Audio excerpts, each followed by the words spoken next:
Welcome today to the Department of Education, be it in person here at the Barnett Auditorium or through the many different options for streaming and listening and learning from afar, either in this country or in other countries. So let me just welcome you all here today to this panel on global innovations to prepare students for future careers.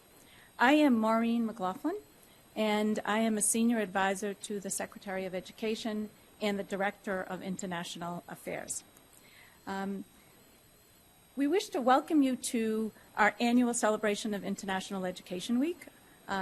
Many of you have joined us before.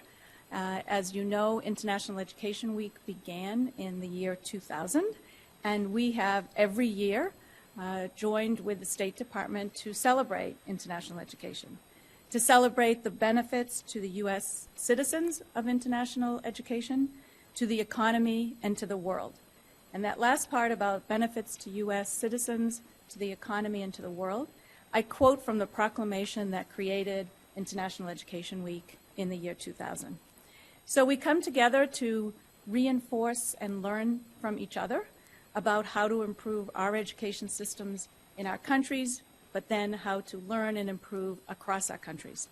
To come together about the importance of global and cultural competencies for people in the United States, but for people around the world. That cultural and global understanding of other perspectives, of other parts of the world, of other ways of doing things is incredibly important to each of us. So it is really a chance to stop and to pause and to celebrate what we call succeeding globally through international education and international education and engagement. This is the strategy that the U.S. Department of Education uses to guide what we do internationally. And some of you may have a copy, or you can easily look at it on our website. So the International Education Week is always the week before Thanksgiving. Some of you may say, well, this isn't the week before Thanksgiving. What's happening? We believe it is so important to be celebrating global engagement and global learning that we extend our time past 1 week. And this event today is our lead-in to International Education Week, and doing something that pulls the week to be longer, to be closer to a month. And today's panel is on a very, very important issue, preparing students for future careers. It's an incredibly important topic worldwide, which is why we chose this focus today. It's important to us in the United States, but it's important to every country around the world. This is a topic that we discuss in all of our bilateral meetings with people from other countries. It is a focus of attention at many of the multilateral engagement as well, such as the G20 in its last education ministerial meeting, for APEC, the Asia Pacific Economic Cooperation Organization, for OECD, for all of the multilateral and bilateral engagements. And that's really why we picked this topic today. In addition, this week happens to be National Apprenticeship Week in the United States. It is the 5th National Apprenticeship Week. And this is a week that brings together businesses, communities, educators, to showcase what apprenticeships are, what they do, what their benefits are, and to showcase people who are apprentices. So really today we have two intersecting reasons for having this event this week and for having this particular focus. So you will hear from our speakers today about career and technical education, about global and cultural competencies and how that intersects with career and technical education, about apprenticeships. You will hear about challenges, about opportunities, about successes, about lessons learned. And in particular, we will be hearing about career and technical education in the United States, in Brazil, in China, and in Switzerland. Our first speaker is Scott Stump, the Assistant Secretary for Career, Technical, and Adult Education here at the Department of Education. His bio is in your packet today, and he's well known to many of you. Scott has been a leader in career and technical education throughout his career, and that includes at the state level in Colorado, also as a teacher early in his career. And he's engaged with us since he's been here at the department on many international panels and activities, and also engaged internationally on career and technical education before coming here to the Department of Education. So I welcome Scott Stump as our first speaker, and thank you very much.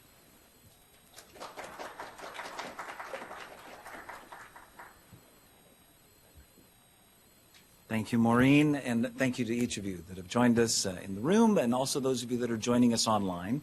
As I was preparing for this conversation, kind of this lead up to International Education Week, I had to think back to many years ago. I had a job that required me to go to Japan for once every year for 7 years and spend 10 days taking groups of students across the nation, really digging into the intersect between agriculture in Japan and the United States. And it reminded me that I needed to brush up a little bit. And so Joanne was coaching me a little bit ago. But if you would indulge me, and do know that I am not perfect when it comes to Japanese, but over that course of 7 years, I learned to love the people and the language. And so if we were in Japan, and I would have been introducing myself this morning, it might have sounded more something like this: Ohayou gozaimasu. And you would respond, Ohayou gozaimasu. Thank you very much. It is International Education Week next week. I got to get you ready with different languages, so please. Ohayou gozaimasu, nice good morning. Hajimemashite, dojo yoroshiku onegai shimasu. Watashi wa Scott Stump desu. Colorado shu kara kimashite. There we go. And Joanna's giving me the thumbs up that I did all right. Just in short, that I'm Scott Stump, originally from Colorado, and it is an honor and a pleasure to be here with you this morning. And I also want to acknowledge our guests from Brazil and China. That to be a part of this important conversation is critical. As we think about the Department of Education, it is committed to preparing all students to succeed globally through international education and engagement. And today, more than ever, our students need to be equipped with the critical thinking, the communication, socioeconomic, or social-emotional, and the language skills necessary to perform on the global marketplace.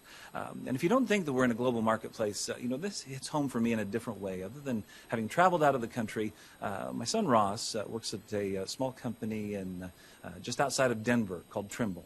And Trimble is a geospatial company that works in the space mainly of construction and agriculture, putting all of the precision equipment onto the machines so that you know exactly where they're at any time in space. But he sits beside a gentleman that is from India and works with him on a daily basis. He sits beside a young lady from Finland, works with her on a daily basis. He sits beside another individual from Ireland. So his workplace already has become global, and that is becoming more and more the workplaces across this country. And so as we prepare young people to step into these roles, we must go beyond the traditional academic and technical preparation and make sure that they're equipped from a global competence perspective to step into those environments to truly unlock not just their potential as individuals, but the potential of the newly forming teams that they're engaging with. And today's workplace is completely different than it was 10, 15, 20, 30 years ago when I stepped into my first job. It is a place where we have a shortage of skilled workers, about 7.3 million across the United States, that we're short the skills necessary to fill the gap that exists and that is holding our economy back. And I would contend that probably in Brazil and China we're also facing that same shortage of skills. And so it's important that we have this conversation today to really consider how we can collaborate and look collectively across the globe to do a better job in meeting the needs of those employers. Because we know that highly skilled employees improve the company's ability to expand domestically and internationally. They walk across borders to access new markets and increase exports. We also know that employees skilled in emerging technologies can boost efficiency and productivity and handle the introduction of artificial intelligence and machine learning and all of the new technologies that are going to expand the workforce and change it for the workforce of tomorrow.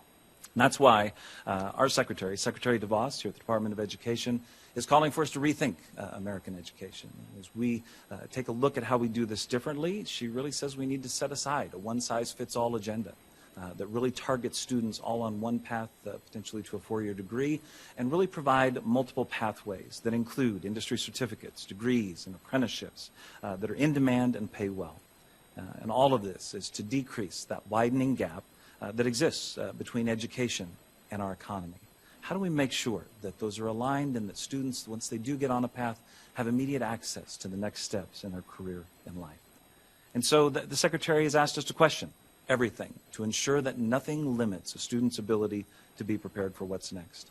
And so we're asking some hard questions here in the United States in current technical education, like why aren't work-based learning and earn and learn programs and pathways the rule and not the exception? Why skill training for some students and not for all students? And why can't employers play a greater role in preparing students for their futures? As we look at our student participation in the United States, only about half, about 8 million of America's high school students participate in current technical education in any given year, and that's out of about 15 million, so only about half. What concerns me even more is that only about 1 in 5, so only about 20% choose to concentrate, which means they take more than one course, that they're actually really getting onto that path of preparing for the career before they leave high school. And those are numbers that we do need to move the agenda on. And that's why the President and the Secretary have really made this notion of career preparation a national priority. As we think about the President starting the task force on apprenticeships that was led by the Secretaries of Labor, Education, and Commerce that resulted in 26 recommendations about how the United States can step into a new era of apprenticeships for more learners across this country.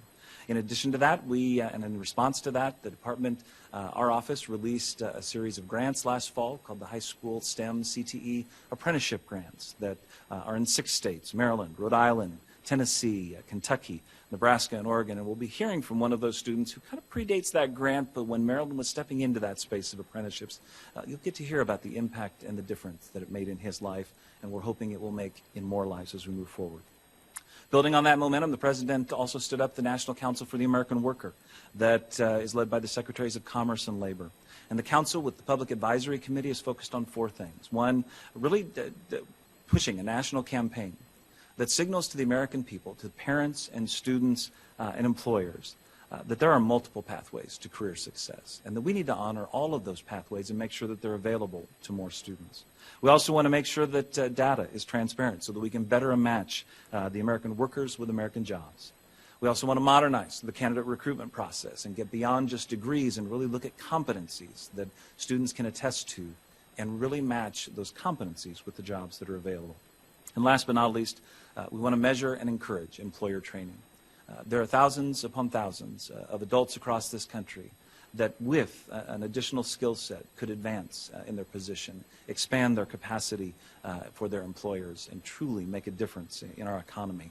We're working with employers to encourage that development.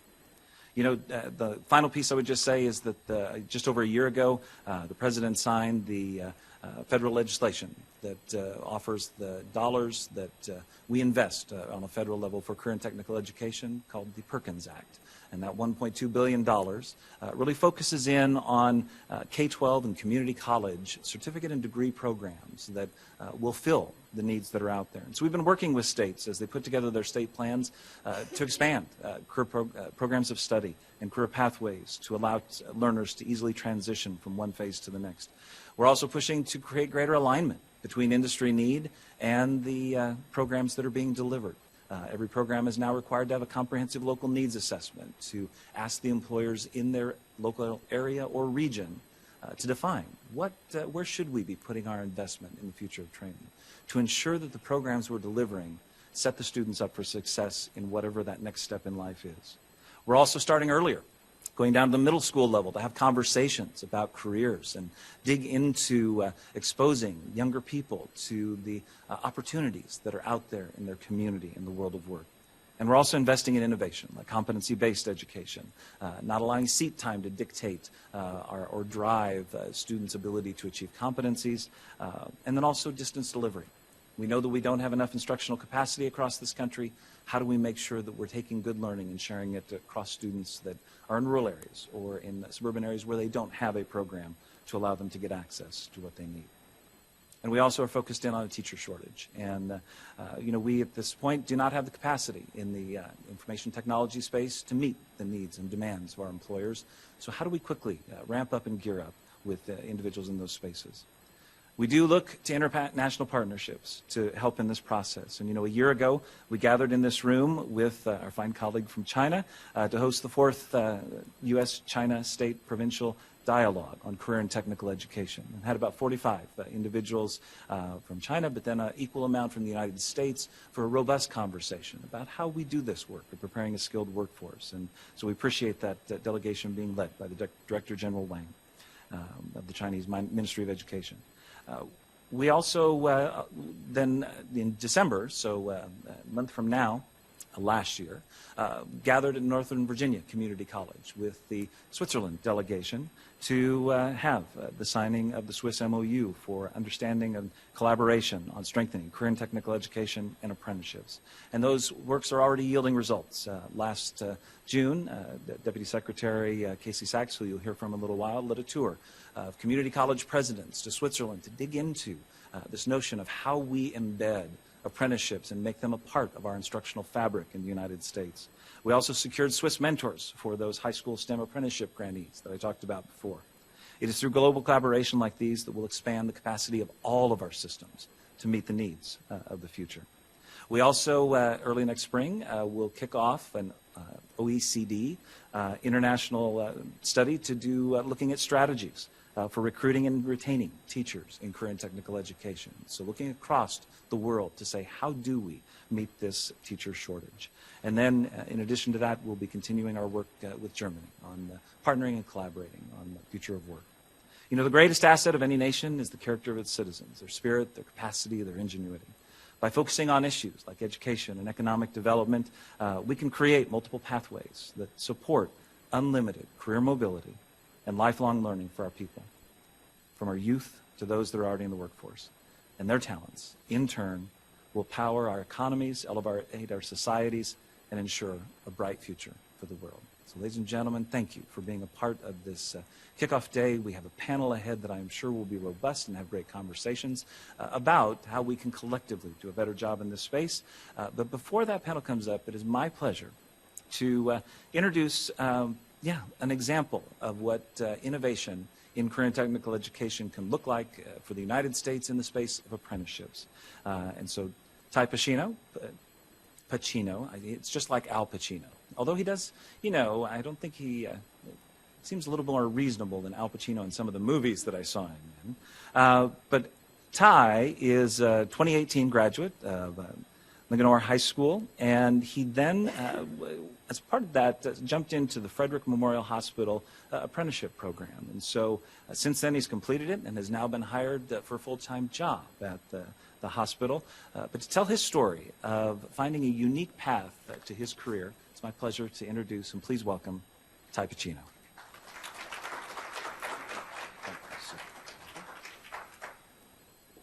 Thank you, Mr. Stump. So, good morning. My name is Ty Pacino, as Scott stated. So, in 2018, I graduated from Linganore High School in Frederick County, about 40 minutes outside of D.C. During my senior year, I was hired through the Frederick County Public Schools Maryland Youth Apprenticeship Program as a maintenance apprentice at Frederick Memorial Hospital. As an apprentice, I assisted all areas of the maintenance department, like plumbing, electric, painting, heating, and air conditioning, and the general maintenance duties throughout the hospital. Towards the end of my apprenticeship, FMH approved a part-time position for me while I went to Frederick Community College for my electrical certificate. At the beginning of my senior year, I only needed 2 classes to graduate. Most kids have completed their graduation requirements by taking a foreign language prior to their senior year because they decided not to go to college right outside of high school. I didn't want to do that, so my completed courses involved working. I did not have firm plans for my future, but I didn't want to go to college right away. I knew I wanted a hands-on job at the time. At the time, I washed dishes, which I was sure I did not want to do. So I talked to my work-based learning coordinators, Mr. Brown and Ms. Radel Harris. They encouraged me to look into the Maryland Youth Apprenticeship Program. It would give me a chance to try out a trade and get paid while doing so. I looked on the website and found a few jobs that interested me. One was Phoenix Meccano, a small manufacturing company. I interviewed with them. They had a strong plan in place for apprentices, but after a tour and interview, I decided that the work wasn't really what appealed to me. My second interview was with Frederick Memorial Hospital. They did not have a plan laid out for apprenticeship training, but I knew it was the work that I wanted to do.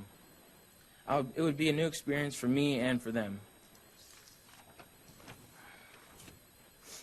The apprenticeship started out a little slow because it was a new experience for me and them, and I was the first apprentice coming into their department.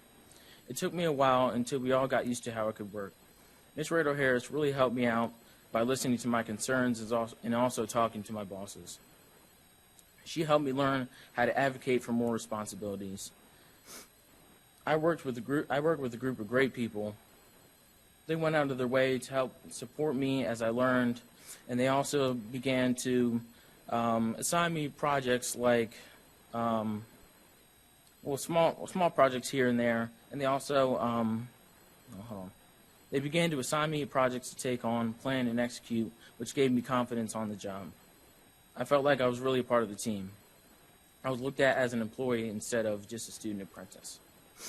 I spent the second half of the year with the trades like plumbing and HVAC. All of the trades are very interesting, but I learned that I really like the variety of the general maintenance position. No 2 days are alike. It keeps things interesting and moving along. At the end of my apprenticeship, I was really a part of the team, and they worked hard to make sure I had a full-time position at the end of it. This past spring, a position did open up, and I applied, and I was officially hired as a full-time, fully benefited maintenance mechanic. I plan to continue my education, but I'm not sure about what I want to pursue. If I ever do go back to college or trade school, FMH will help financially. For example, I might decide to get a journeyman's license or another certificate in building trades. I could do that while continuing to work, so I keep my benefits. For now, I am focusing and getting better at the work I enjoy doing. You might ask if I would recommend the youth apprenticeship program for other students. My answer would, of course, be yes. I would recommend it, especially for kids who aren't sure if they want to go to college right outside of high school. You earn a steady income while you're in school, and I don't know what teenager who would turn that down. As an apprentice, you get to learn what you like and what you don't like, while learning new skills on the job. It preps you for a potential career. Not only is work great, but the support classes you are required to take teach you about managing your finances. You learn how to write a resume, find references, apply, and interview for jobs, all of which are very helpful. Nowadays, the trades are lacking workers to fill open jobs, so hopefully the youth apprenticeship program stays around for years to come. Thank you.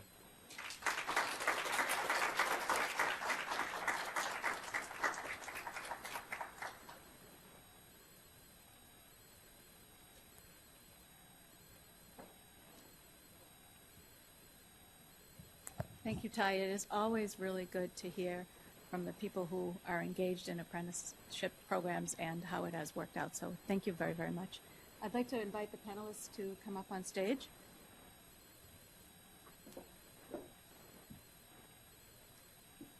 And while they are coming up, I will do a quick introduction of the panelists. And you all, again, have bios there, so I'll make them fairly short. First, we have Lauro from Brazil, and he is the Science, Technology, and Education Attaché for Brazil. Before he entered into work with the Brazilian government, he also worked as a lawyer with Citigroup, so he has a combination of government and private sector experience. Seated to his left is Xinyu, who is the Minister Counsellor at the Chinese Embassy. And as Scott mentioned, we have done quite a bit of work with the Minister Counsellor here in the Department of Education, particularly on career and technical education, in the year that she has been Minister Counsellor at the U.S. Previously, she held the same post in Canada, and then before that was very involved in a variety of aspects of Chinese exchanges and student exchanges. And last but not least is Casey Sachs, who is a Deputy Assistant Secretary for Community Colleges here in the Department of Education, working closely with Scott in the Office of Career Technical and Adult Education. And Casey brings a wealth of experience also to this job including having worked in career and technical education in community colleges in Colorado and West Virginia. Today on this panel, Casey is particularly going to talk about the recent study tour of community college presidents from a variety of states to Switzerland to see what they could learn and what they could apply and how they could apply it back here in the United States. So this is our panel. When we open it for questions and answers, Scott will also come up and join us, and Ty, I would invite you up as well in case people have some questions for you at the end. Well, at the end when we come to the Q&A part. So thank you.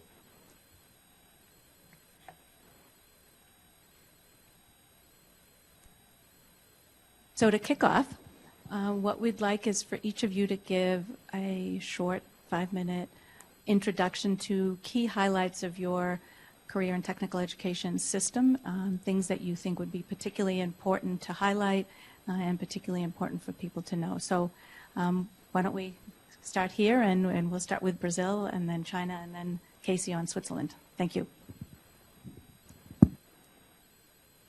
Thank you very much, Maureen.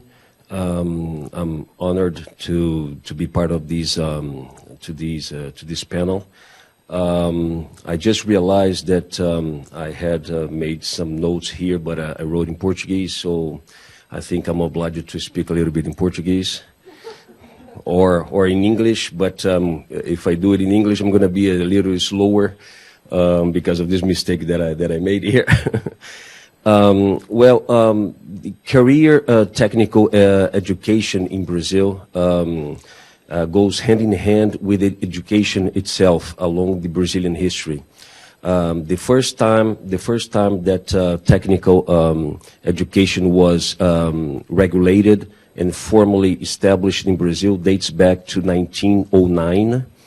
When a presidential decree established that, provided that in order to prevent the youth from misdemeanors and to provide jobs for young people, and that at that time demography in Brazil was rising. The career technical, actually the apprenticeship program in career technical education was formed.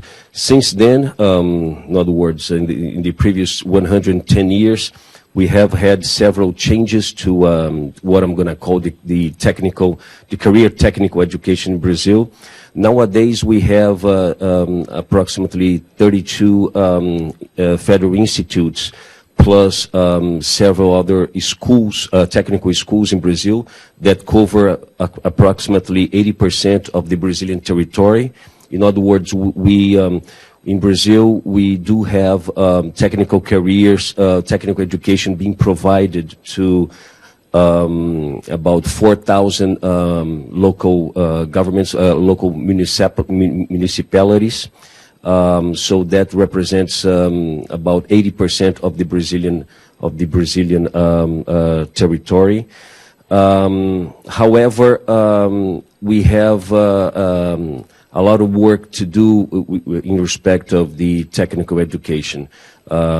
We do need to change not only rules, but the way that the government and the private sector and also the local governments approach this issue. I will give you just one example, is that on the secondary education in Brazil, we have nowadays, we have currently only 8% of students enrolled in the technical education. That's not a good number. If we compare, for example, with OECD data, which is approximately 42% of students enrolled in technical education in the OECD country members. If we pick Europe, for example, the average ranges from 30% through 60%, sometimes above that average. And if we don't need to go further, too far from Brazil, or from South America. If we have the Chilean example, in Chile, students they have 31% of their students in the secondary level enrolled in technical education. So it's mandatory that in Brazil we need to increase that ratio. Why? Because first of all, it's not only a governmental wish to do that. It comes from a market requirement. According to a recent survey in Brazil, shows that about 40% of all the companies in Brazil, they complain that they cannot fill their needs with respect to job necessities. In other words, 40% of the Brazilian companies say that they don't find in the market qualified technical workers, and that's a huge a number that we do need. That's a shortage actually of technical labor. To satisfy, to respond to the market needs. Why is that? The other reason is that technical courses they are faster. In Brazil, we have usually career technical education takes from, depending on the complexity of the career we're talking about, it takes to have a worker prepared to do his work at the technical education, the technical professional market, from 3 months up to 3 years. So it is much faster than, for example, the traditional education, the graduation. For example, for a law school in Brazil, it takes 5 years, or in medical school, which takes at least 6 or 7 years. And also because our experience in Brazil with technical education shows that in the next year of that the technical worker initiates his or her career, his personal income increases automatically 20%. So if we increase not only the quality of the career technical education, but also the range, the number of technical workers, we would have in Brazil a truly revolution, not only in education but also market-wise. We also need, and be very, very quick on that, because I think I'm translating to English, from Portuguese to English quite faster here, much faster than in the beginning. The Brazilian economy nowadays is quite sound. We have had the worst economic crisis in the Brazilian history from 2014 through 2017. The Brazilian economy now represents Brazil is has the eighth largest economy in the world if we take the power purchase parity criterion as a comparison. Inflation is quite controlled. We have between 2 or 3% per year, so that shows us that the country is going back to the normal economic trail. However, there are some shortages, there are some problems which are very serious. For example, if we take the young people from 18 through 24 years, the unemployment percentage is 27% of young people from 18 to 24 years are today unemployed. Another figure that is important to be faced, to be fought against, is that in the next 4 years, Brazil will need to qualify at least 10 million young people. So that shows us that maybe or likely the career technical education is key in order to allow the Brazilian economy to go forward and also to have the country more developed. So those are the basically the data that I would like to show to you, to present to you, so that we can have a further conversation on those numbers. But not only numbers I would like to talk about, I would like to emphasize as well that jobs give dignity to the human being. So if we are talking about technical education, and technical education has been proven in Brazilian reality to be an efficient tool for the economy, not only that, but it also provides dignity to our young people. So thank you very much, Maureen, again, and I am very excited to talk to you about this important issue for us in Brazil. Thank you. Thank you, Lauro. You've certainly described a enormous challenge facing you in terms of how to move forward, but in a stronger economy, so that'll be good. Xinyu, we'd love to hear you about what China is doing. Thank you. Good morning, everyone, and thank you, Maureen, for the invitation to join this conversation. The vocational technical, what we call vocational technical education, career education, is really a very hot topic now in China. Because after 40 years fast growth of Chinese economy, China is now really entering the era that really facing great challenges of the industrial transformation from labor intensive to capital intensive and technology intensive industry. So actually, therefore, the great expectations are for vocational and technical education now in China. But in China, the culture and the tradition really lays that the students and parents, everyone wants a university academic degree. So vocational and technical education were not that, attached importance by the society. Even though the vocational technical education, the past 40 years really developed into a new stage. For instance, the size and the vocational education, like in 2018, there were about 11,700 vocational institutions in China, both in secondary level and college level. And in college level, it's actually almost half-half.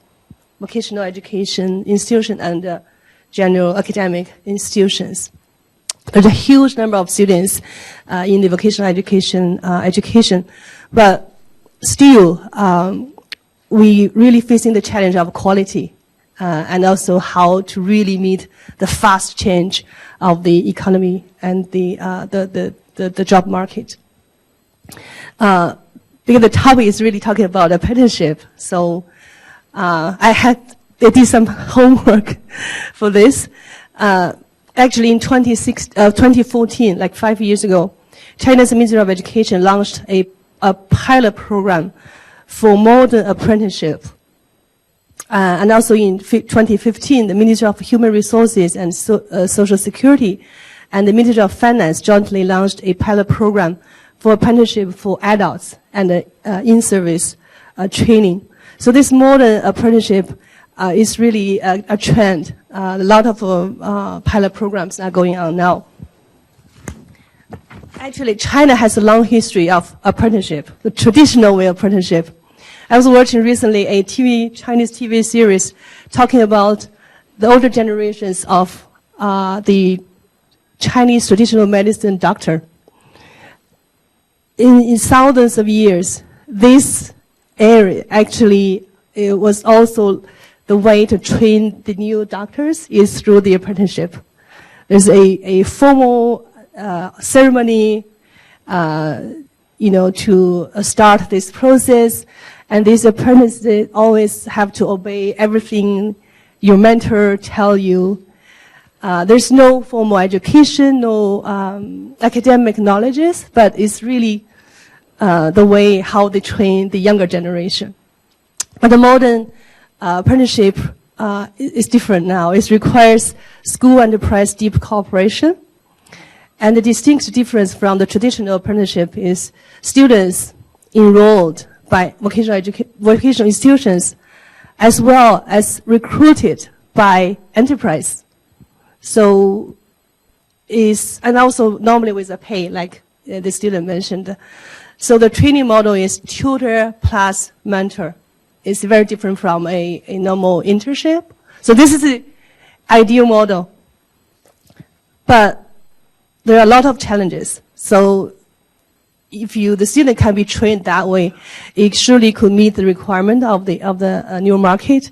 But the challenges are now, when we look at after 5 years of the pilot program, there are a lot of challenges. For instance, for institutions, in China, the institutions are really hard to enroll qualified students. So our way of university entrance, students have to go through the university entrance examination. Everyone take the same entrance examination. Those who cannot get admitted by universities end up going to vocational or technical institutions. It's not really sometimes not really the students wish they want to do the vocational technical. So because, as I mentioned earlier, everybody wants an academic degree. This is a big challenge for institutions. And also, if you go to the modern apprenticeship model, for institutions, it's really hard to balance enrollment with the institution and the recruitment with the enterprise. And also the curriculum design with the institution is hard to meet the needs of the fastly changing labor market. And also for institutions, another challenge is the shortage of qualified instructors who have efficient industry experiences. That's really a big challenge. And for enterprises, in China, the enterprise or the industry don't have the tradition to help train the young people for the future career. So it's hard for them to work so intensively with the institutions to jointly train young people. And the mentor at the enterprises don't really have the motivation to train the apprentice. Why they should do this? So it's a lot of challenges, not only these stakeholders, but it's a environment and the whole society issue. And also for students, as I mentioned, they all wish to go to university. Only those who fail to be admitted by academic institutions passively choose to go to vocational education. And also sometimes the apprentice were treated as a cheap labor in the enterprise. This is something we see is a challenge. So in summary, the concept of all the apprenticeship institutions, enterprise, and students are all key players. In China, the importance of apprenticeship needs the identity of the whole society. The ideal outcome of the model apprenticeship needs the efforts of all stakeholders, government, industry, institution, parents, and the students. So we have a long way to go. So we want to learn the experience from the Switzerland, from other parts, and as Scott mentioned, you have a lot of good experiences. And recently, the Ministry of Education launched a project for the training of vocational technical educational institution instructors, teachers. So there might be a lot of opportunities that maybe we can work together in the future. So they plan to send a large number of teachers, instructors to be trained overseas. So there might be a opportunity that we can look at. Thank you so much.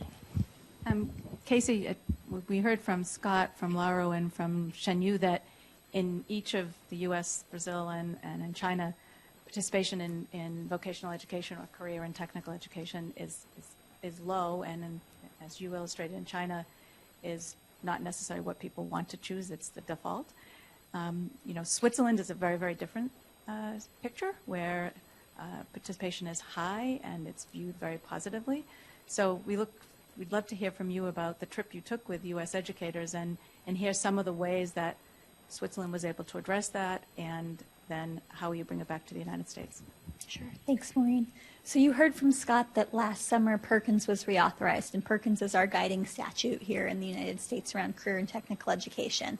And one of the components in the Perkins Act is really about work-based learning. How do we get students to engage more meaningfully in work-based learning experiences? We can see from years and years worth of data that this is a great way to help train people to get into careers, but it really begs the question, how do you get more students to do that? So we looked to our partners in Switzerland who have a different model than we do, just to say, what are you doing and how might we do that? How might we scale some of these practices in the United States? So this past summer, I put a call out to community college presidents and took a group of presidents from 6 states in the District of Columbia to Switzerland, where we really engaged with faculty colleagues, Minister of Education folks, with students, with businesses, with a number of government officials to talk through what is it that you're doing in Switzerland, and for us then to debrief all along the way, okay, we were just at a 4-year institution. How does this 4-year institution differ from the kinds of 4-year institutions that we're familiar with in our own states? We just talked to these students and they're saying this is the default model, and of course we would go do an apprenticeship. We wouldn't consider doing anything else. And in fact, talked to a student who we asked that question about kind of a stigma. Is there a stigma for you if you go to an apprenticeship and you choose not to go to a 4-year institution? And the student clearly didn't understand the question from our lens, because their response was like, well, we don't judge people who go to a 4-year institution because they don't know what they want to do. And so just the whole paradigm was just clearly very different than what we're sort of used to here in the United States. And I think what our group walked away with was very much around the permeability of the Swiss system. And what I mean when I say that, and they use this word, everyone uniformly describes the Swiss system from their lens as being very permeable. So if you're a student and you do an apprenticeship with a bank and you work for the bank for a little while, but then you decide that you want to be a researcher and that you'd really like to research financial systems and that you'd like to go on and complete a 4-year degree and then probably graduate education as a researcher so that you can write the papers that we all read about financial systems. Here in the United States, that might be hard. You'd probably lose some time. You'd probably have to start over in your bachelor's degree program. A number of 4-year institutions wouldn't accept the credits from your apprenticeship program, and they'd say, that's nice that you have that work-based learning experience, but you still need to do 120 credit hours to graduate with your bachelor's degree, and then another however many for a master's degree or a PhD. And that's not the case in Switzerland. It's very permeable in the sense that students could come in through an apprenticeship, go back to school and finish a bachelor's degree, that if you've decided to change your career path, that it's a lot more fluid and much easier for students to do. So a lot of us walked away with one key learning was, gosh, we really need our 4-year partners on board, because it's very, very clear, anyone who's got community college experience, that community colleges are one of the most nimble parts of the American education enterprise, and that our colleges are incredibly willing to do what businesses are asking them to do, what 4-year institutions are asking them to do, what K-12 is asking them to do. And so they're serving a lot of masters in this space and want to be incredibly responsive to what those different needs are. And so it meant that our community college leaders on the trip really said, how do we take a leadership role and get these different people in our community together so that in our communities we can have those permeable systems so that we're best serving our students through these work-based learning experiences. And then the other really strong component that I think we all took away was the prevalence. And so Maureen mentioned, so we know Switzerland has a really different model. I think I probably went into it, as did many of my colleagues, thinking, gosh, do all businesses in Switzerland take on apprentices? And they do not. Only about 40% of the businesses in the space have the capacity to take on an apprentice. So it was really good for us to see that the big companies are really taking on the lion's share of the people for this training model, but how incredibly important it is to engage those companies. And I think for me, our best visits were all with business people. We're all with companies who, Zurich Insurance, their CEO was an apprentice and came up through the system and worked his way into being the CEO of the company, and he had been an apprentice.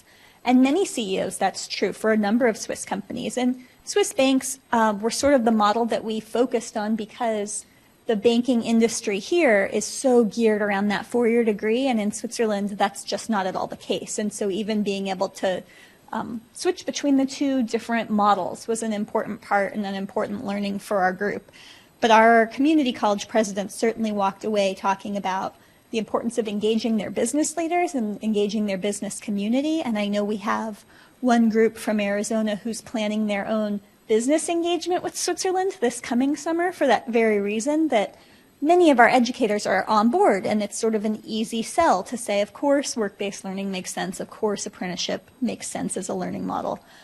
But the reality for us here in the United States is that we need our businesses to say, yes, we want to partner with you, and we want to move forward to train our future workforce by partnering with educators. And so the group from Arizona is planning their own business engagement initiative to go to Switzerland this coming year, led by the community college president, but really all about business and industry. And so it's not about getting educators on board with the model because, frankly, educators are on board with the model. It's about engaging the other really important people to get this to be effective. And for us, one of the learnings was so much around how do you engage business and industry. And that's built into some of the federal legislation that we really focus on out of my office. So that same Perkins Act that you'll hear me talk about very often has baked into it that industry engagement. But to ask a business to take on an apprentice or a group of apprentices is industry engagement in a way that they may not be used to. And so really working with companies in a community, sometimes it's starting with European companies. I know when I was in West Virginia, we had a great apprenticeship program with Stump. But Stump is a Spanish company. And so it was a model that they were very used to. When we approached them and said we'd like students from our community college to be placed here on apprenticeship, they already knew what that meant. And it's part of their company DNA, if you will. But it's not part of the company DNA of an American company who's never done that before. And so there's an education component that needs to go into that partnership as well. Thank you, Casey. I'd like to follow up on the last part that you were talking about business engagement. And so how do you get businesses engaged in their part of the picture of career and technical education in general, but also apprenticeships? So I'd like to hear from Brazil and from China about how you're doing that. And like the United States, you have a decentralized education system, so you have policies at the national level, but you also have policies down at the state and provincial level. So Lauro and then Xinyu. Thank you, Maureen. The business engagement in Brazil as to the career technical education has been sound in the previous at least 6 decades. We have a very good example in Brazil, which is the National Service of Industry Apprenticeship or Industry Training, which is called SENAI. And since 1942, these private sector national assistance business led by the private sector has been providing technical courses to up to date more than 50 million people in Brazil. So that is a very good example that the market, the private sector, they are the companies in general, they are on board with respect to technical education because as I had said before, it's faster. It's many times it's more efficient than the traditional academic courses that Young was well referring to and Casey as well. So we have several examples of that.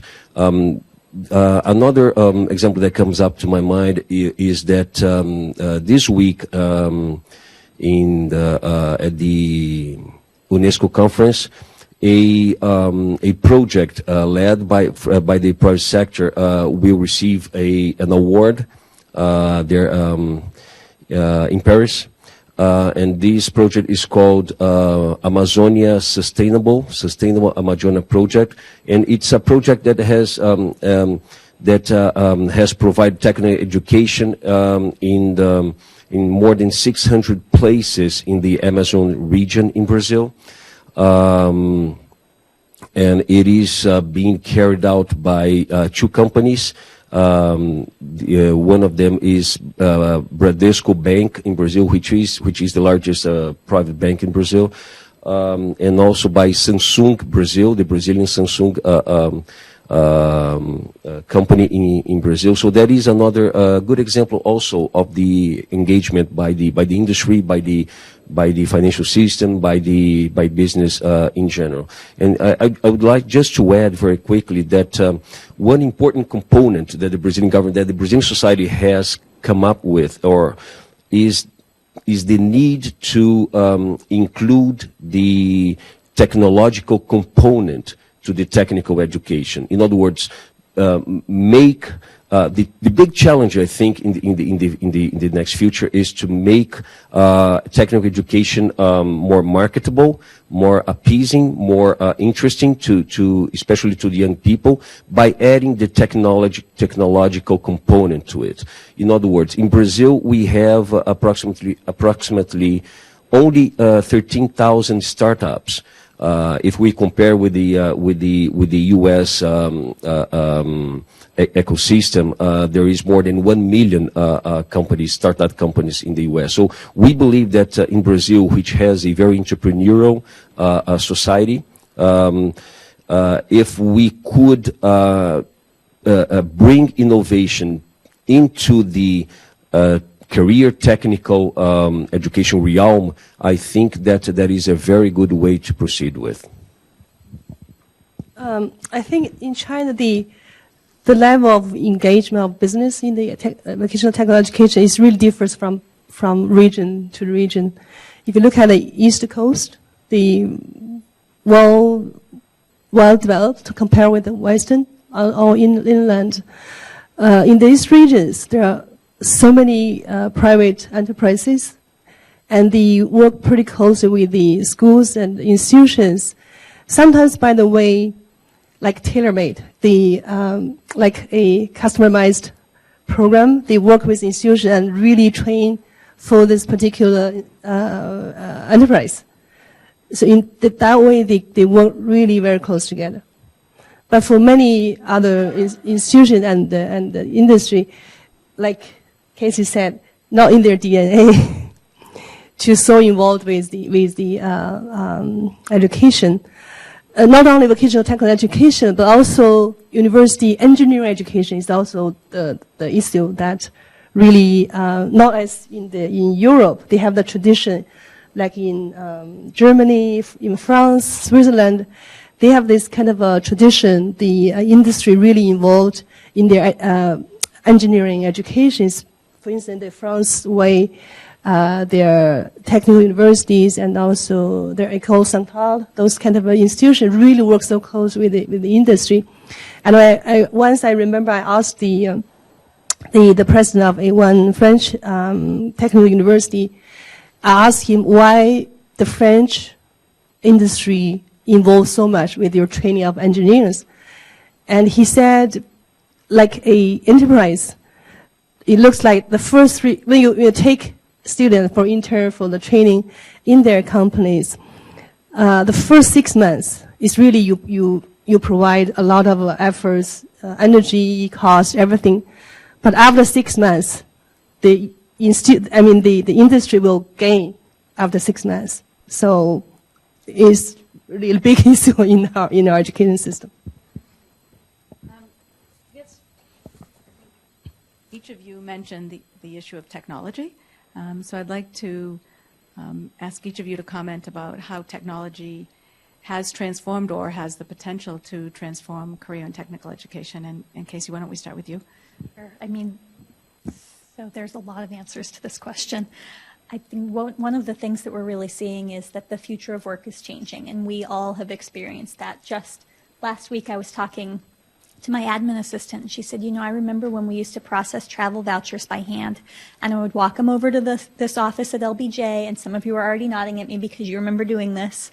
We'd walk them over to LBJ, and we'd hand them in to this little counter, and the person would count back the money, and I would bring it back, and I would give it to the executive I was working for. And I was like, well, that sounds like we've made a really positive technological step. And she says, man, have we ever? This is a way better system. And I think, I mean, that's just one little tiny thing. When I look at Amazon and their fulfillment centers, if you haven't had an opportunity to visit one yet, I would definitely encourage you to go, because robots are doing all of the jobs that 15 years ago, 10 years ago, we would have said humans do all of these things. We have a prison education program run out of my office, and one of the things that was so meaningful to me is that people who have been incarcerated for 15 years have never seen an iPhone. And so to imagine re-engaging with work in a space where you've never seen this technology that we all just take so much for granted every day, our jobs are changing tremendous. I mean, I carry 2 iPhones around with me now for different things. And recognizing that and recognizing just the small things that I have access to every day and how much that's changed what our current work looks like, that if we project that into the future, we currently have 2 million truck drivers in this country, people who hold a CDL. And so that's more people than who live in West Virginia as a frame of reference. And there's a good chance they're all going to be unemployed easily in my lifetime because self-driving cars are going to be a thing. And so as self-driving trucks start to take over and become a more mainstream way of transporting goods across this country, what are we going to do with those 2 million workers who that's currently their livelihood? And so reframing, retraining for us is incredibly important as I think about technology, not just the future of work and how kind of amazing that is, because I do sometimes reflect and think, gosh, I live in a science fiction novel and we're really doing some incredible things. But it's also really scary for our economy and for people who get displaced in this workforce, and to be way more intentional about retraining and lifelong learning in a way that I'm not sure that we have been traditionally. Because the reality is we're going to have millions of people who, if they stick with their old skill set, will be outsourced by machines. And I think the reality is what I need is someone who's currently the checker at my grocery store to be able to be the person who can fix the machine that's going to check me out at the grocery store.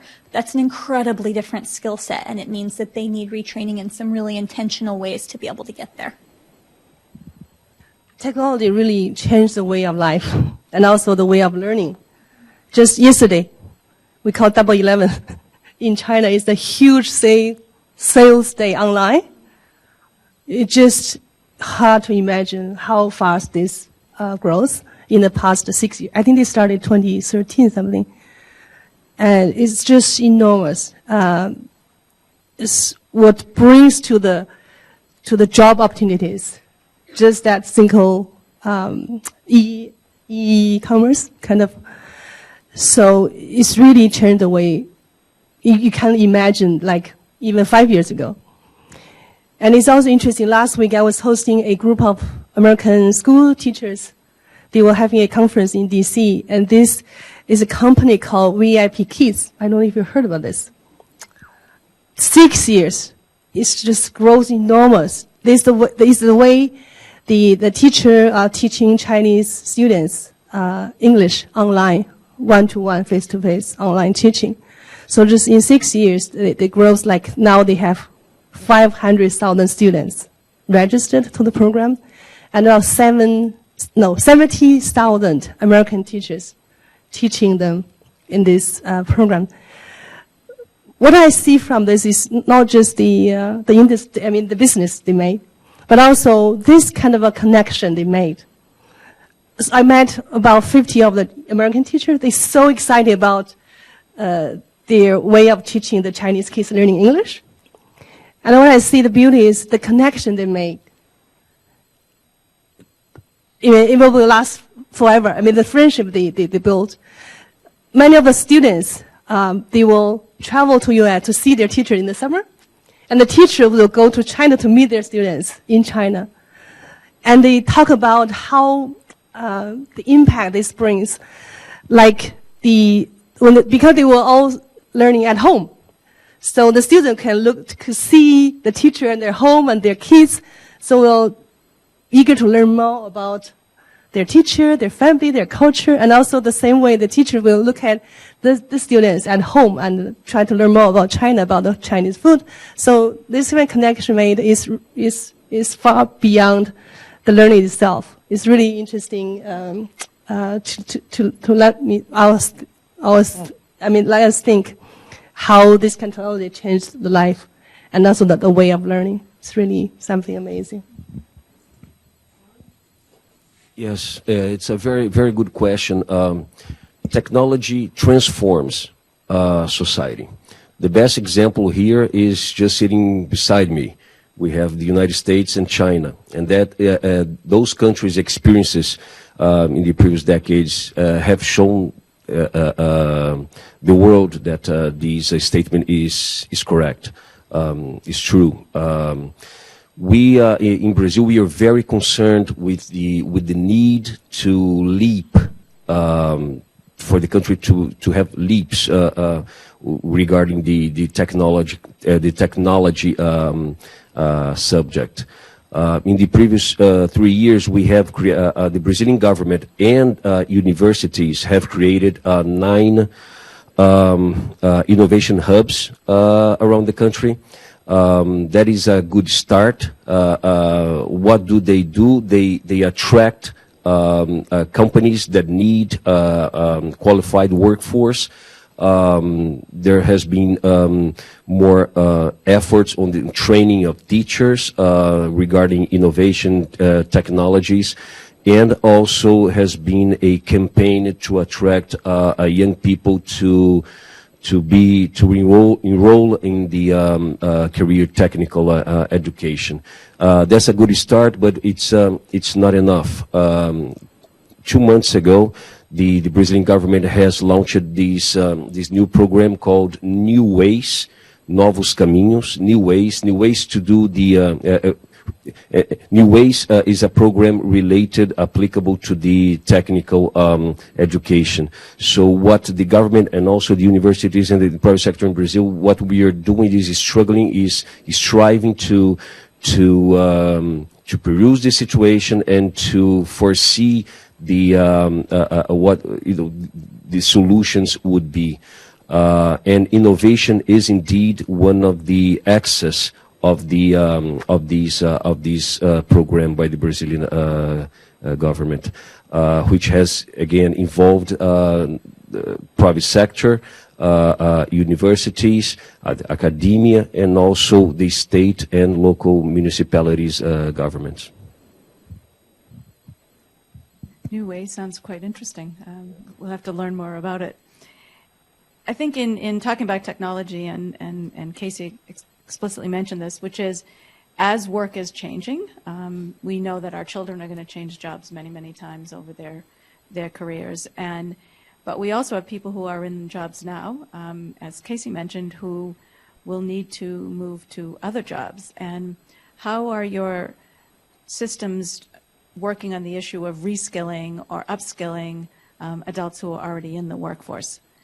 Casey, would you like to start?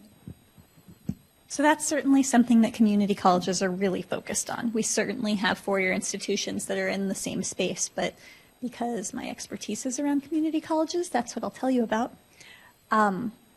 We have a number of amazing examples. One that immediately comes to mind is IBM has an apprenticeship partnership with Wake Tech.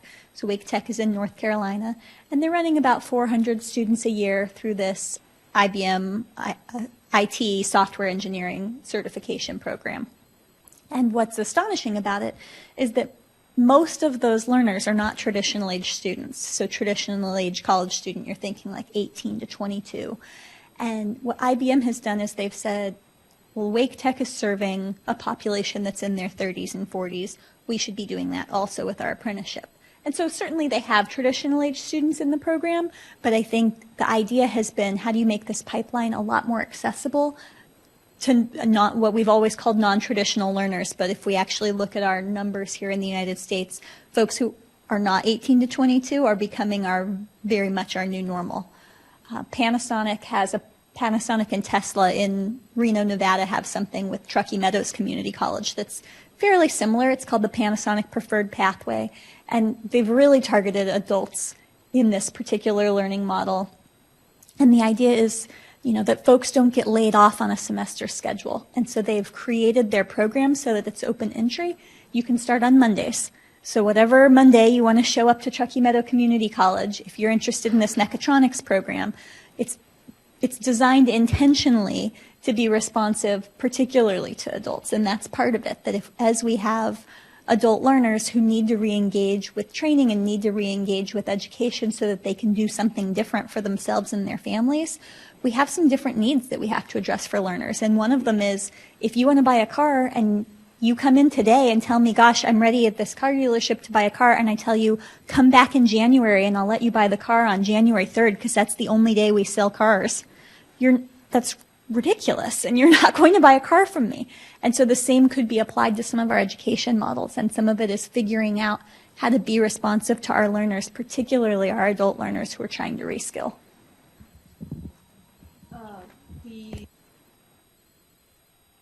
The Chinese Ministry of Human Resources and Social Security is the central government body to be responsible for the in-service training in the whole.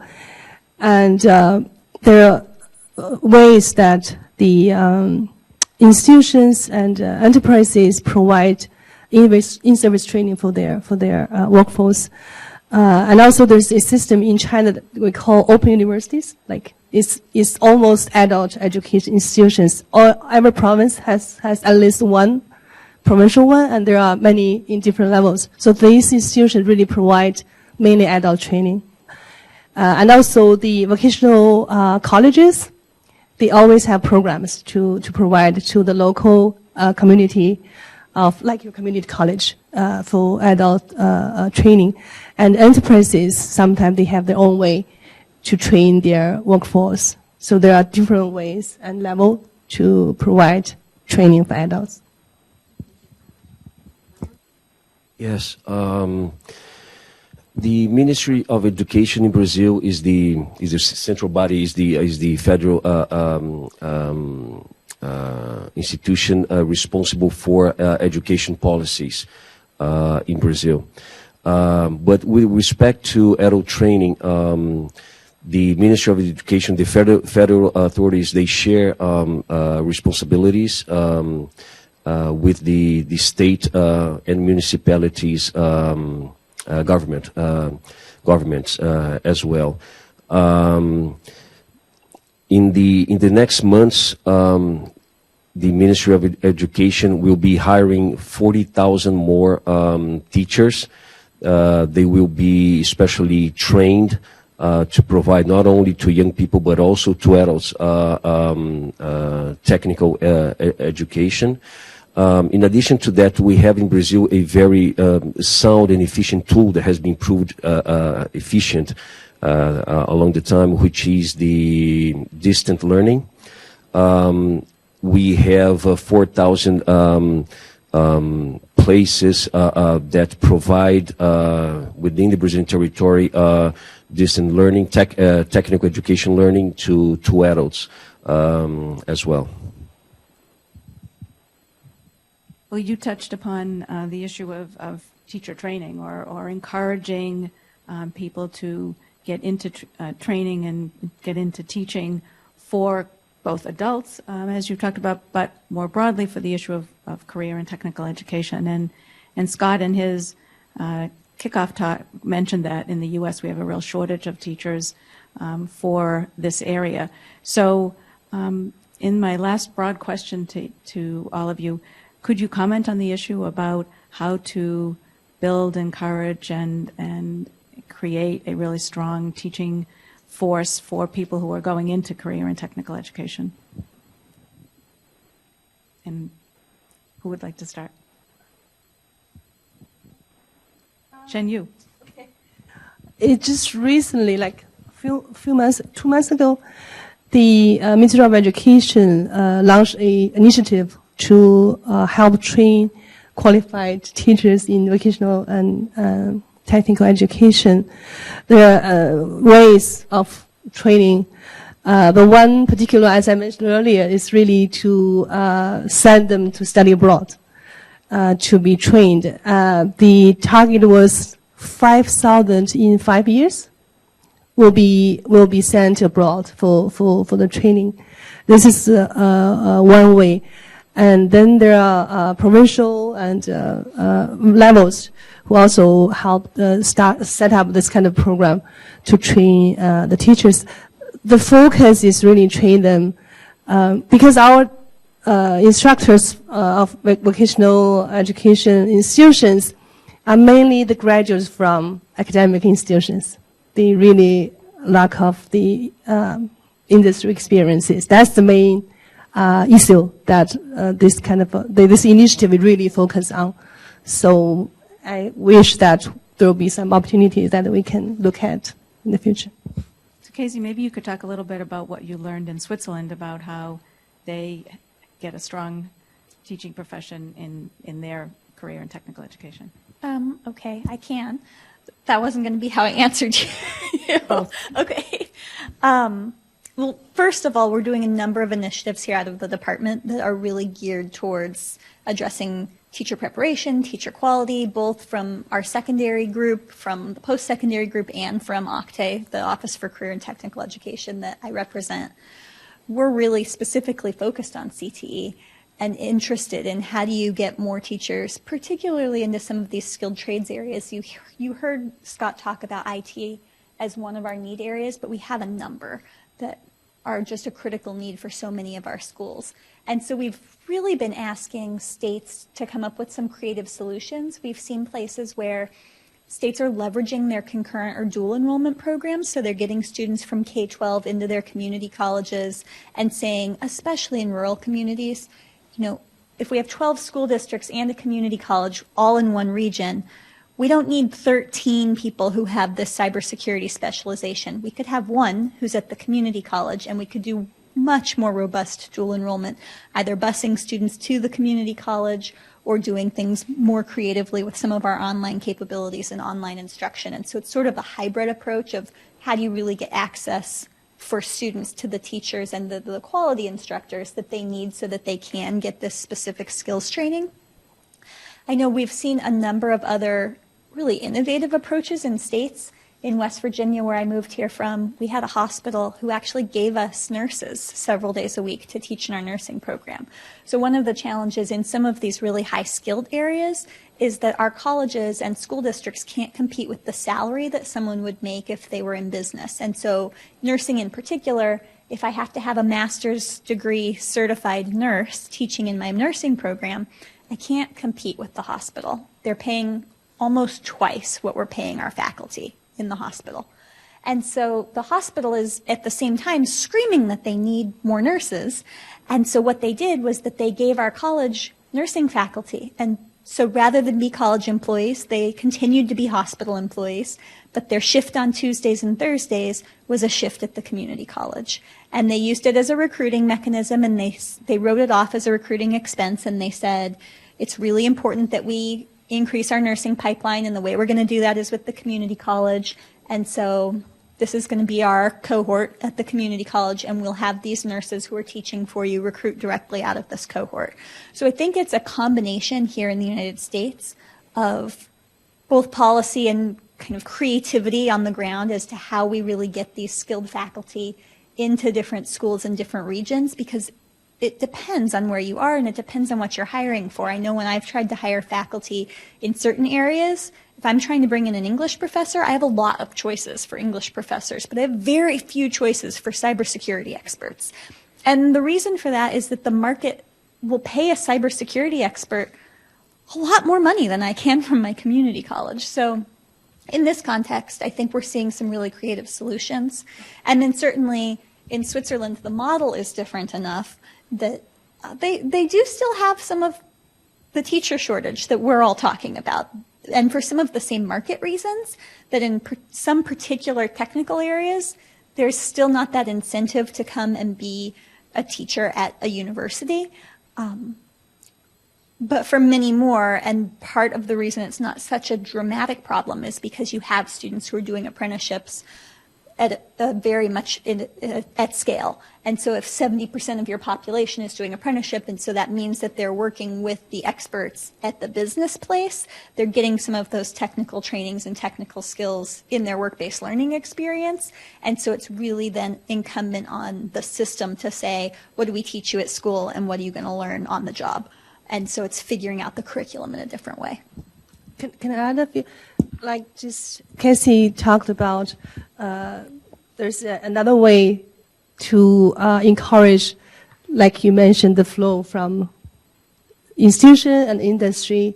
So the government provided some resources to encourage this kind of a move from industry and also from institutions. So the teachers from institutions could, have some experience in the industry, and they also invited the industry people to teach in this in the institutions. So to make it like one solution to address this shortage of qualified teachers.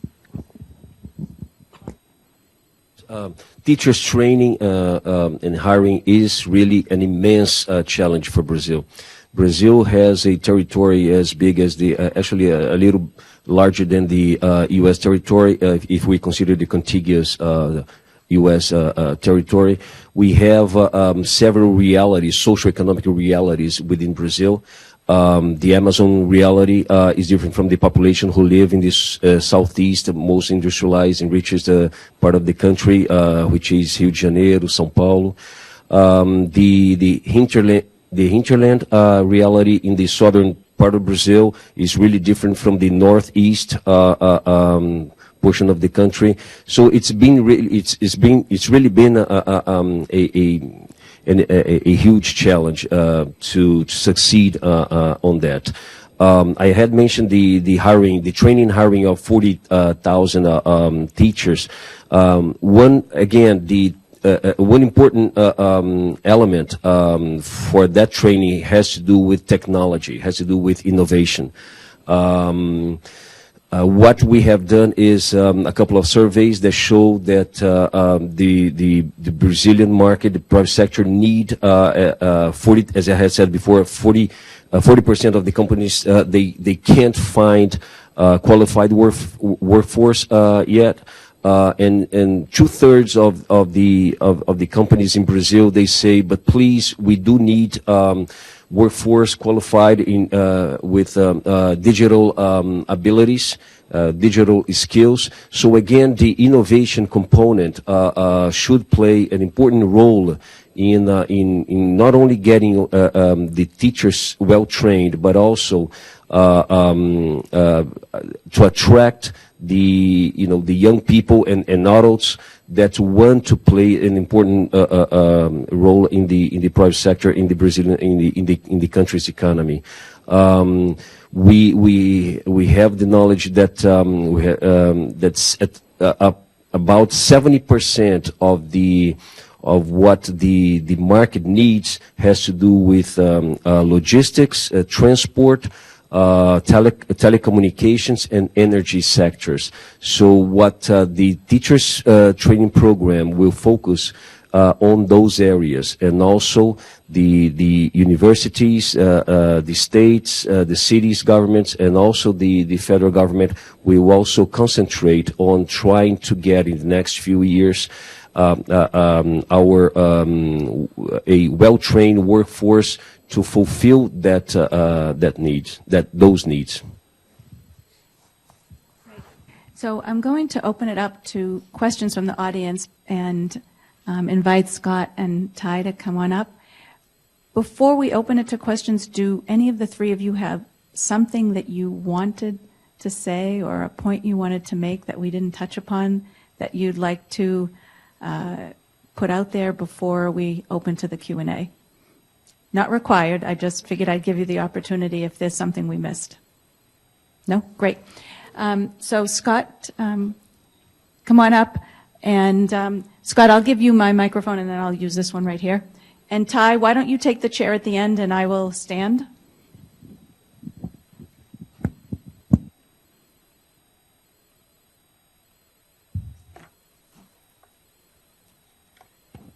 So I'd like to open it for questions. We've had a fascinating discussion across the United States, China, Brazil, Switzerland, even a little mention of some other countries.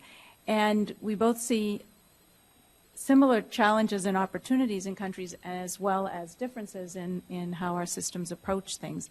So I'd like to open it up for questions to the audience, and we have microphones on both sides, so please come up and have this opportunity to ask our excellent panel any questions that you have.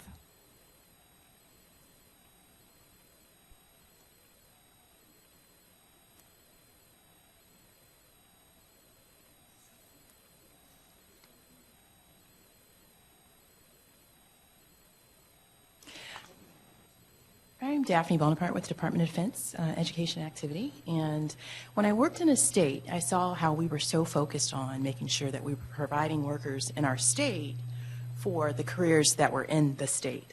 Coming from outside of the states now and looking at our students that are all over the world, it has forced me to think about, because there isn't a local business and industry in a military community, how do we prepare students for a variety of careers? So how do we get folks in states not to just focus solely on their state, but to think about how we prepare students to go wherever? How does that work? Who would like to start? Scott? Yeah, great question. And states are having to reconcile this right now because the new Perkins law does require a local alignment that could be local or regional. And yeah, they're asking that same question back. Well, what about all of these other jobs that are out there? And I have 3 children. And so I think about this a lot, and I got to reading an article last spring. It was actually in the New York Times, but then repurposed for the Fordham Institute study on are current tech programs aligned to their local market needs. And what the study found is that the average American lives a median distance of 18 miles from, and in that case it said their mama, but it's really their parents or their others. So the vast majority of our young people are going to be in the communities where they ultimately grew up. The difference is, and I think what speaks to your point is the same that my son experienced of Ross working at Trimble, where on a daily basis he is confronted not just with local questions, local problems, local people. He's confronted with global problems, global people, global situations. And we need to make sure that our programs are not just training them for the skills needed locally, but the global competence needed to act in a global environment, so that if their chance would take them outside of that community into a wider scope and sequence of other jobs, that they're ready to go and perform in that space. A great question, and we do need to be thinking about both of those aspects. Would anyone else like to comment on that? When I heard this question, I'm thinking, well, China is interesting because the different level of development in different regions. Apparently, in the past 30, 40 years, there are a lot of migrant workers travel to those major cities like Beijing, Shanghai to find a job. But now the trend is they're moving back because their own environment, their hometown or where they were grown up, the development in those regions is having a lot of opportunities for them. So there's a trend coming back home, and is cost efficient, is less costly for the living. So now a lot of them are coming back to their home to find a job. So it's interesting to see the different level. Age of development is really brings the workforce to different region. Yes, Brazil is undergoing a quite similar situation to what Yang described in China. In Brazil, we have 27 states, and historically, students have been looking for the major cities. And in the previous 15 years, we have seen a trend, a diminishing trend on that, and to some level, a return of several waves of students to the their states or to the states that have not been central with respect to industry, especially industrialization sector. In addition to that, Brazil is quite familiar with sending also students to study abroad. For example, in the previous 7 years, the federal agencies have been financing the sending of approximately 100,000 students for graduate, undergraduate in the world. In the U.S., in the last 7 years, the U.S. has received about 29,000 Brazilian students with scholarships paid by the Brazilian federal government to study here in the U.S. There was a very interesting question. I just wanted to provide you with that information that that have been some recent developments in Brazil. Do we have any other questions?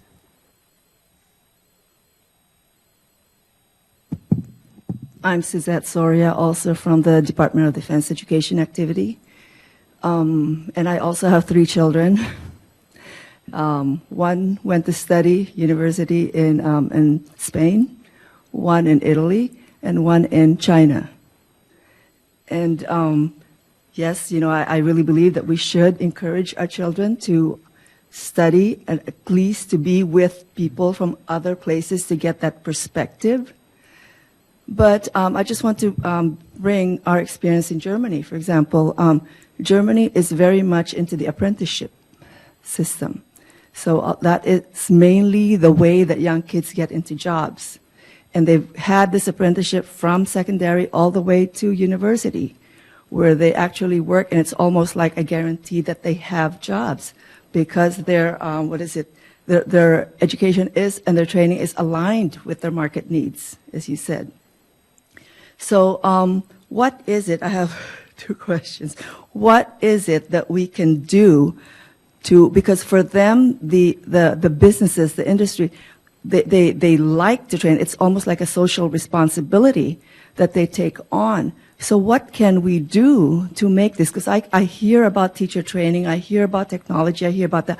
We do parts of that, but unless we have a partner who's really involved in getting these things, you know, so it's like we're not like, okay, whoever didn't pass this test will be then vocational. You know, we have to have this respect for this group so that, you know, maybe they can earn some kind of certificate. It's a really national certificate, but we really have to have the participation of the industry. And then you mentioned, sir, about dignity is having a job, but it's also, you know, the dignity of that job. You know, why would kids go in there if there's no dignity in it? You know, so how do we do that, dignify that, and also, you know, participation at the private sector? First, I just want to say thank you to both of you on behalf of the Department of Defense for being here and joining us for this important conversation because, as we look at the footprint you have all across the world and the chance to see all of the different places that are enlisted and veterans and individuals have had an impact across the globe. I would say that I don't want to turn this to Ty because, you know, Maryland is one of those examples. And you're exactly right. It's a change in culture. I think Casey talked about it of, you know, it is perceived as the path in much of Europe. And I think with the work of the National, the Task Force on Apprenticeships, the work on the National Council for the American Worker, and the heavy investment the federal government has made in apprenticeships across states, it is starting to get attraction. And Maryland is a prime example. You know, they started prior to the grant that we let to them last fall with standing up, the Maryland Youth Apprenticeship Program. They have a dedicated program of study in career and technical education that is just apprenticeship. And I do think that both for businesses, parents, and students, it is changing the conversation. And Ty, would you agree with that? Yeah.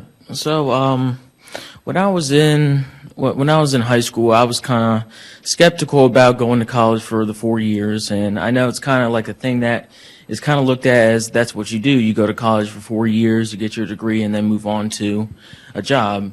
Well, with me, it was kind of, I didn't really want to do that, so I was looking into other things that I could do. So luckily, I did complete all my academics by the end of my senior year. So I decided to look into jobs, like I mentioned before, but like I was saying before, it is kind of like the rut that we get into, meaning, oh yes, you have to go to college to get your degree. But honestly, I wouldn't be here speaking if it wasn't for the apprenticeship program, and also I wouldn't have a career that I could stay there for until I retire, basically. So I am grateful that there is a apprenticeship program like this, because if I wasn't looking into it, then I would have a job, but most people are my age or working at Burger King or delivering pizza or something like that, which isn't really the best place to be for the majority of your life. So like I mentioned before, I was washing dishes before this, but I'm glad that I got into this whole program, because I can honestly stay there for until I retire. And they also have great benefits, which is also good. I mean, I can put money into my retirement and then hopefully retire sooner than 60, whatever it is, whatever the age is. There you go. We all look forward to that. Yes, yeah. we do. Well, the cool part is, so his was, the hospital had not had apprenticeships before. So all of a sudden we're getting employers that haven't considered this before and have the right supports at the state level and local level to bring those, and so, whether it be the Department of Labor or the Department of Ed within a state, to help them figure it out. And then have you told your friends about it? And are there others that, would you recommend it, and have you recommended it? Yeah, absolutely. I would recommend it. I mean, I walk around the hospital, they see a 19-year-old kid walking around, or well, when I started, I was 17, but they walk around, oh my gosh, he's so young, how did he get in here? So basically, I do tell them my whole process of how there is the apprenticeship program, and how it is very beneficial, and I do tell them about how I wasn't really looking into the 4-year college type of deal. I knew I wanted to be hands-on, because when I grew up, I was always doing something hands-on. If it was doing a project out in my backyard or something, so I kind of knew I wanted to get into this field, the whole trades field. I didn't know exactly I wanted to do maintenance work, but I know further down the road I could go back to school and get a journeyman's license or whatever, and I could stay in the hospital. I'm glad that I am in the hospital now, and I want to continue doing work in the hospital. Not exactly maybe staying in the maintenance department, but I could always move on since I'm already in there. And I know since I am really, really young, it is hard to get in there. Most jobs in there, you need experience to be in there, and kind of you can't really get the experience, or you can't get in there and get the experience. So it's kind of like a reverse paradox that I always talk about, how you can't really get the experience if you don't have the job already, so it's kind of hard to get in there. So with this apprenticeship program, I did get in there at an early age, and I am set for until I retire if I really want to stay and choose. But also I could stay and move around within the hospital since I'm already in there, which is good. So moving departments or moving up. I know people, some of my coworkers, they've been there 40 plus years and they're getting ready to retire, but there's also people that decided to move into different departments. So I'm in the maintenance department, but I could, move up and then eventually, move into maybe biomed or IT or anything else. But I know a majority of people, I believe the president, he started, or I think it is a vice president or a VP in the hospital. He actually started off in EHS, and EHS is basically our cleaning company, I guess you could say. So they do a lot of the cleaning and everything. He started there, and he just moved his way all the way up, and now he's a VP in the. There you go. You have your sights set on being a vice president of the hospital. Very nice. Not exactly, but I mean, I could move, which is good. Yeah. You bet. Well, thank you. On that note, just would say that we will keep the foot on the accelerator relative to expanding apprenticeship awareness among businesses, like you heard the example of the Arizona president taking employers over. We're also this Friday meeting with 26, a portion of the 26 Swiss companies that signed on to the Pledge to the American Worker that are U.S.-based, that are really wanting to partner with our colleges and our universities and our high schools to expand apprenticeships in the United States. And so our goal is to continue to break down the barriers and figure out more ways to get students of any age into an apprenticeship option to learn. Can I add some? Actually, the issue of the encouraging involvement of business, it really reminds me of one of the significance of Canadian system for vocational education. So one of their very special elements is the applied research of these vocational institutions. So they work with industry, with the enterprises, especially small business, this medium, small size business. So they have some technical problems. They always encourage them to come to the vocational institutions, the colleges, to work with them to solve their problems, and then encourage the involvement with the enterprises. So this is really quite a significant difference from other systems. The Canadian system works really well. Any other questions? Could you come to one of the microphones?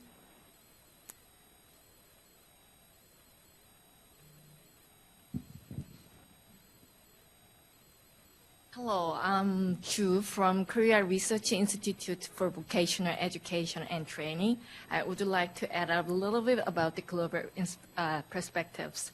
I have a question about T and his instructor. I didn't catch his name, the gentleman's name, wearing red vest. Yes. We have the same problem with China. You are suffering from these days. Korea also had an apprenticeship program for the last 10 years. We found the successful factors and also failures. We studied about the Swiss model, German model. My research institute is a kind of a BIBB in German. We also developed such a policy and programs. And these days, I'm become interested in school counselors in U.S. system, and currently at the George Washington University as a visiting scholar, compare United States school counselor and Korean counselor.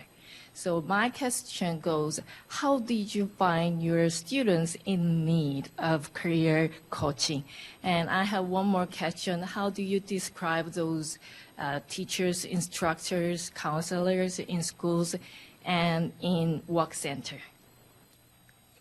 Well, yes, Jeremy Brown was my teacher actually for my senior year, my classes that I needed for the whole apprenticeship program. So I needed to take, I believe, I forget what the class was actually called, but, yes, career development class. So I needed to take that while I was doing my whole apprenticeship program. But, yeah, I wasn't really, I knew I didn't want to go to college right after, but I also didn't know exactly where I wanted to go. I didn't want to wash dishes like I was before. So I kind of did turn to my teachers about what I could do as my completer and all that stuff, which I didn't decide to take language, so I needed to do my work study. So him and Miss Rachel Harris were very helpful with finding jobs out there. He did come, actually, my first interview with Phoenix McConnell, he actually came with me, and we both sat down. We took a whole tour of the whole facility, and but by the end of it, it kind of wasn't right. It wasn't down my path that I wanted to go, but I'm grateful that I did have two good mentors, that they did lead me down the right path, and yeah, they were very helpful. What was your first question? That was my first question. My first question goes to the Mr. Sure. Just a real quick offer perspective.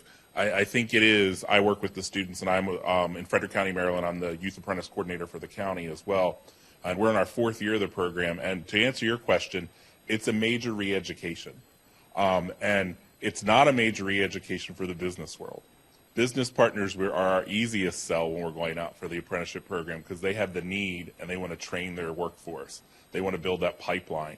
The hardest re-education is parents and people in the school system, counselors, because we've spent, since the mid-50s and the 60s in the United States, focused on everyone can go to college, which translated into everyone should go to college, which translated into everyone does go to college. And now we're realizing that isn't the model that's going to see our country through. Insurmountable debt that a lot of students have for studies programs that they can't find a job. So in working with our program, we're in our 4th year now. And for instance, Scott mentioned at Frederick Memorial Hospital, you know, they took 1. This year they're employing 14. So it grows, and it's seeing the success of it, and the Department of Education and our global partners sharing that it works, that's going to let parents know it's okay for my student not to go to the $40,000, $50,000 a year state university. They're still going to be successful. They're still going to contribute to community, and I'm not going to have them living in my basement and paying their college loans. So it's that. And Ty's mentioned a couple times Phoenix Meccano, which was one of our early partners, and they're a Swiss-based company. So they bought right in. I mean, everybody, all their higher management all came up through apprenticeship. So it's really re-educating our American and global partners that there is more than one pathway. And we identify our students by looking at kids who come to school, who like school, who get middle grades. And when you ask them, what are you going to do next? They don't know. They just say college, because that's what they've been trained to say what's next. Ty is a perfect example. When he started our career program, he had no clue. He couldn't articulate anything that he really wanted to do except, well, I'm going to work someday. And now he's talking about his 401k and his benefits and moving the IT department, and that's all because of the apprenticeship program. So it's all about educating people that this is a viable pathway to great success. Thank you very much. Any other questions from the audience? Can I ask a question? Absolutely, Scott. Lauro, I am curious because you mentioned in your remarks that you have a 27% unemployment ages 18 to 24. In the United States, ours, it's similar. 18 to 24-year-olds were at about 17% unemployment, with the rest of the economy being at 3.5 or less unemployment. So it's a targeted group that we're focused on as well. We think apprenticeship will help bridge that gap and get those students into their next phase of their career. What other approaches are you taking in Brazil to really make a change on that group that could be contributing to the workforce and to the economy and to their own lives, but are choosing to sit on the sidelines because they got lost their way? So it's a hard struggle, which has been going on since 1909. Yes, business partnerships, they are well known in Brazil. It works. It works fine. One of the challenges at this very moment is that the lies upon the federal government to have a more coordinated program work with state and municipalities to identify the potential students, identify what courses it would be better off for them to take. And one very important thing, which is as you mentioned before in your first remarks, is to make the correct reading of the market. That is essential. It's not worthwhile to train, to spend millions of dollars to pick the wrong courses and to invest wrongly, because that would have a damage effect for that generation. So the correct reading of the alignment between the private sector demand and the correct course supply is key. We have understood that. And that's why we are focusing on the country, the industry, the federal government, the local and state governments, and also academia. We are focusing on revamping, on streamlining the career technical education in Brazil in order to reflect for the students to pursue those careers that the Brazilian private sector needs, that the market in Brazil needs. 70% of those identified needs lie upon the logistics, metal mechanics, telecommunications, and energy sector. So what the federal government will do will be to focus on those areas. But also in Brazil, the difficulties are so tremendously big along the history, socially, economically. So we are used to that. So there is another word that is very important, I believe, for our society and other country societies, which is creativity. Creativity. For example, we have several hundreds of good educators, Brazilian scientists, Brazilian entrepreneurs who have been living in the U.S. In the previous 2 or 3 decades. So those brains, Brazilian brains, who have made their lives here, who have their families here in the U.S. What, for example, we are trying to do, Scott, is to build brain bridges between these Brazilian scientific diaspora and education diaspora who live here in the U.S. in order for them to bring solutions, ideas, and concrete projects for education back in Brazil, and especially at the technical education level.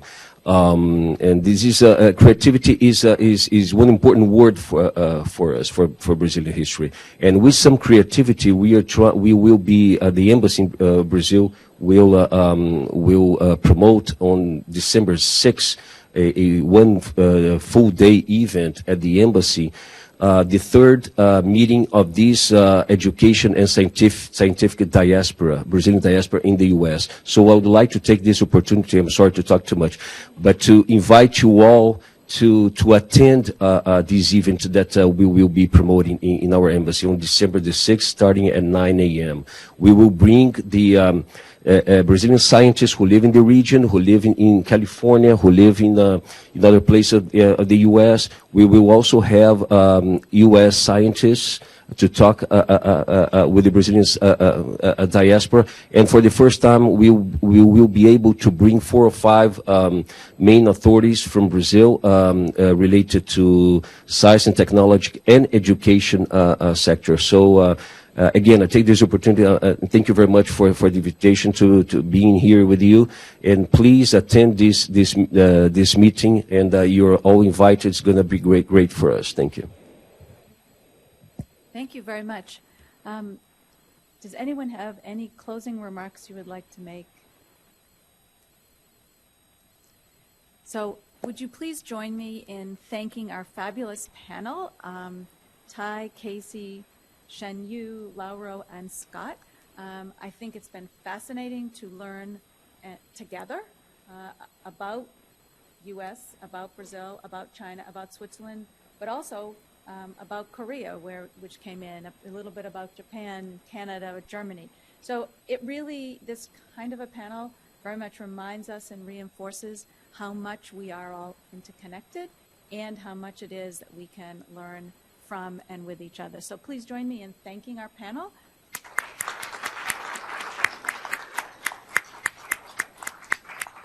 And I would also like to thank Becky Miller on my staff for organizing today from the littlest to the biggest detail. So Becky, thank you very, very much. And go off and continue to celebrate International Education Week and National Apprenticeship Week. Thank you.